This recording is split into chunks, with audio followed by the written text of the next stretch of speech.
done the crime yet. Just so you know, this is a conversation I had with a young person here recently. Hey, we mean you haven't even done the crime. What crime would that be? What was really, Sister Mickey, I gotta tell you, what was really kind of interesting about it? They told me what the crime would be. So you thought about it. Well, yeah. You know what Jesus says if you thought about it? I've done it. You've been judged. What's interesting, what's great about this though is this young man, he said, that makes sense. And I walked away, and I've said this to a couple of you in passing, and I'm glad we had this talk. Because now that you know what you would be judged for, you're not going to act on that thought, are you? No. What would you think I would? Because I know people. Amen. Today I'm still on the idea of what God's will is for us. And last week, I remember what we shared last week. Last week we shared God's will for us. And God's will for us was to do what? Good works. To do good. To do good. And I'm not sure how, I'm hoping I can get this. I know there's going to be some that won't get it. And actually I thought about it. I'd asked a few people. I mentioned a particular movie that was on back years ago. And I could see, well, my wife almost had it, but she got mixed up with another film. But some people, huh? How many of you, this goes back a few years, 1993 as a matter of fact. How many of you remember, and maybe even recall watching, the movie called Groundhog Day? Got 1, 2, 3, okay. Foolish. Groundhog Day, you know, it was starring Bill Murray. Bill Murray was this, he was a cynical TV weatherman. And of course, he wasn't called Bill Murray in the film. I think he was called Phil or something like that. But he goes to a small town in Pennsylvania. Anybody know the name of the town? Punxsutawney. But okay, so since you didn't get to watch the movie then, let me let you watch a bit of it now. Amen? Are you ready for this?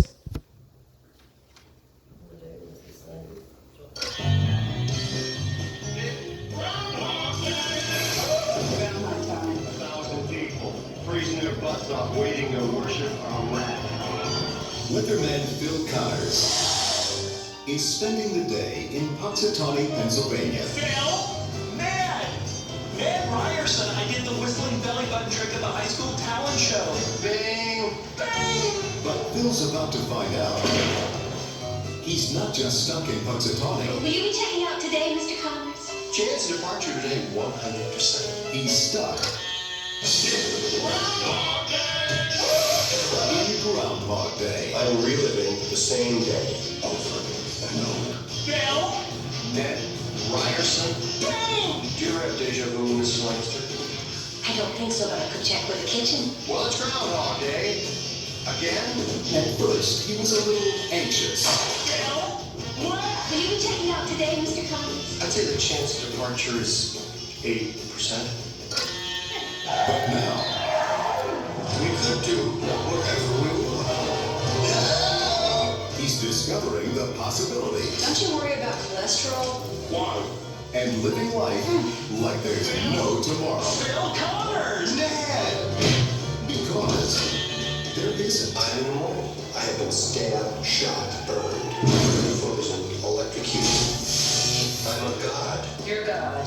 I'm a god. I'm not the god. He's out of his gourd. But to get what his heart wants most We live to fulfill a date for the weekend. means living this day over again till he gets it right. Believe it or not, I studied 19th century French poetry. But what's the time? I studied 19th century French poetry. La fille qui viendra. You speak French. Bill Murray, Andy McDowell, To the groundhog. Always drink to world peace. What should we drink to? I like to say a prayer and drink to world peace. Don't drive angry. Don't drive angry. He might be okay. Yes! Groundhog Day! Life has a funny way of repeating itself. itself. What did you do today? Oh, same old same.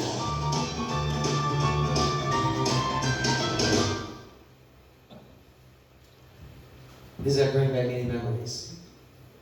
Some of us didn't even remember what we watched when we watched it, but honestly, the movie is just a movie, amen? Amen. But it's an excellent movie, especially in the development of this character. At first, he's annoyed. Then he's confused. Then he realizes he can do whatever he wants, and he wakes up that very next day with no consequences. He breaks all kinds of rules. He breaks all kinds of law. He lives absolutely selfishly. He does what is right in his own eyes without any regard to the consequences for the people that he's lying to or seeking to take advantage of or he's trying to use. He robs an armored truck. He pursues a woman for his own pleasure, and he eats whatever he wants without any concern for cholesterol or diabetes or getting fat. Didn't care about none of that. What is the result of his doing what's right in his own eyes? The result is this. He finds that life is still empty. It's still barren. Now, I mentioned I was reading Judges, but how many of you have ever read that book of wisdom? What do they call that book? Proverbs. Amen. And there's another one too. Ecclesiastes. Yes. And yeah, there's a lot of them. You know what? One of the things you find, everything that has been, and the man who wrote Ecclesiastes and wrote most of the Proverbs and all that, he says, you know, life is just an endless wheel. Everything is vanities, vexation. It's just over and over and. Now I know it's a movie, but listen, if you will, walk with me for a moment, because I think it's accurate in its view of human beings when they're left to their own devices. We can be selfish, greedy, short-sighted, doing whatever we want to do in the moment. You remember our prayer? Lord, teach us to wait when you would have us to wait, and teach us to act when you would have us to act.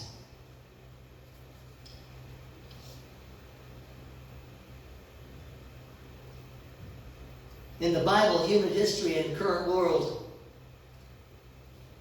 all testify to the case that doing what we want for ourselves for the moment without regard of other people has long-term consequences. Amen. That devotion we read this morning, I opened it up this morning and said, Lord, I guess I'm sharing what I'm supposed to be sharing. Amen. If you do your part for one generation, He'll do His part for 1,000. If you do your part for one generation, He'll do His part for 1,000. So I've been in the book of Judges, and I noticed something as I was reading it, because many times we read the stories, and to many of us, that's all they are, they're stories, and to many times we read them, and it's history. Did you know we can learn from history? Amen. How much could we have learned if mankind had done a little bit more writing of our history? Accurate accounting and all that. We wouldn't have to be digging holes and things like that, because we could find some accurate account. I mean, think about this. 1,000 years from now, this is kind of a side note. 1,000 years from now, what are they going to think of us?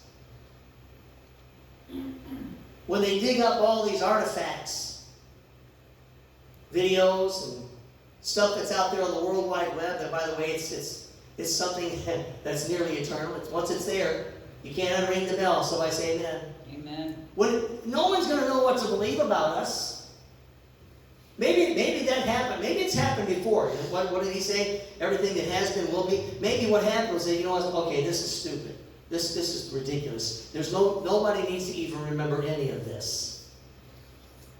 What? You know, one of the greatest hopes that we have in this life is to be remembered. Amen. Am I right? But what are you going to be remembered for?